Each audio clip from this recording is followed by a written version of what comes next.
fo yaw vota référendum o oui fi lending avance ko congrès l'attaque la welti andi fiyonu parce que mi yida yo congrès lato tawa duabe tawede ka congrès be tawaka ko milla marana gongore alliance mawnen kawore jadden kawore viango min ko andingol taw guinébe ben fu avant tout d'abord leydi ndi wawata wonde constitution on wada kara ko fo yaw vota référendum o oui fi lending avance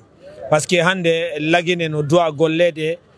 piji buy no doit organiser de ma fu wawata avance de bawo référendum on fo yaw vota oui min gongore ko dum mari ko molana guinébe ben fu ka wonirda o jangi goddi go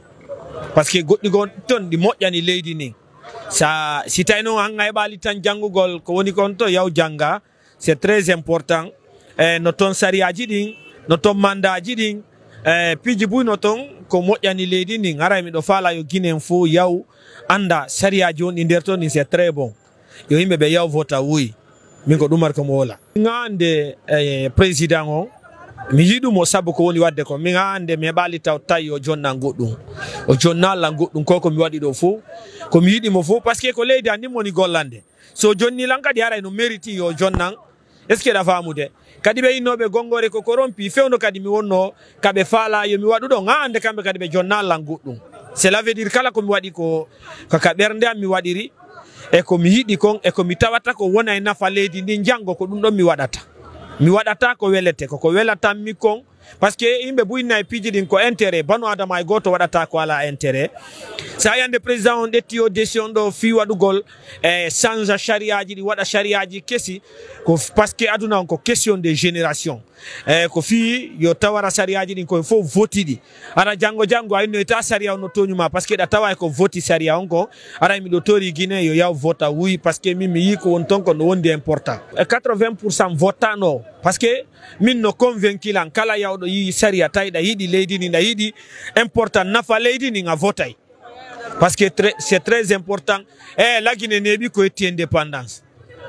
ngebi lambe buy mais lutta en yida luttugol tum pirugol fi élection pirugol fi yimbe maya de yidi yo la Guinée développe de ngadi Côte d'Ivoire hettude indépendance de ngadi Sénégal de ngadi be hettugol indépendance ande la Guinée na do doyade jonnon to luttutun duma ngebi jeune jo mardo volonté gollugol leydi ni yen accompagnement vote oui fi yo leydi ndi waw avancude parce que kamanda no to no windi 7 ans est ce que avamude ande buyne 7 ans no dudi mais ça calcule ay lando no ara lamo do 20 ans 24 ans mais sinama 7 ans fo no andi sita ya lami ke tawara ya anda important lando keso anda no lendi jogorte mais nder 10 ans da way andude ko no wada élection jidin législatif puis jidin fo communal nder 5 ans sida mari volonté gollugol lendi a gollay est ce que afami wano Sénégal misiki constitution sinabe du to ari ko 7 ans kambe ko congrès l'attaque la welti andi fiyonu parce que mi yida yo congrès lato tawa duabe tawede ka congrès be tawaka du wano Ousmane Gawal en Sellou Baldé Bakary Keita en Ismaël Condé men no fono doa tawede Zassim Milimolo men no fono doa tawede ko ben sukabe no ande kadi FDG no doa wonde parti mawbe be sukabe ba me ka golle dole e ka golle technique wonnon ko sukabe do wonde mawbe be no do wonde conseiller be ande parce que adna ko question de génération aux génération do ko jeune be wawata famondirde parce que be ni ko bare jamanu nangata ko bonne de jamanu mi ko dum mi tori mi jeji deuxièmement kadi congrès l'attaque mais hande ndaru fi congrès ko laata ko baybe andi kambe hande si be forci congrès o njandube be nangeta be forsali mais sinama do ville morte hay si état une ville morte laata ko kambe be latina ville morte parce que donc ko jeune be nangete ko jeune be piete kambe sokete imbe be no do mawnude kawore gollitira hakkil mun kin quoi be wulu parce que jento molana ma be ngimbe sokotono be piye wano gongore Ousmane Gawal Sellou Baldé be ngalato ngande kadi no wodi yimbe be falaka yo bandu mabbe nun sofu ben no ka parti afami menen duubi meden force de piji soke piye wade piji wano Ousmane Gawal Sellou Baldé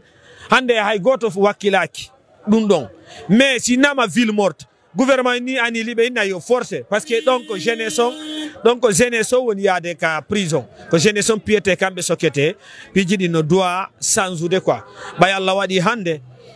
sa yibe ni be respectata ko justice woli kon nokugo awata inde justice no fewiri nokugo be fewa kadi minani buye mabbe no ina kambe CNRD Mamadi Doumbouya na ennemi jo mabbe cela veut dire ko menen woni ennemi be mabbe ben parce que on a ni un discours faut de wadi un discours mais non men tewta ko mo faut de su ko menen rangon ko ram blogueur men jabimo yo wolu kala ko mo fala ko influenceur jo mo way wadde wola ka réseau mais me ngandi réalité on faut kebe iura ba o justice on fa mo dire congrès o ye gagni do wona président parti on si euti élection parti on dara ko mbo wadata min ko dum mari ko mi wola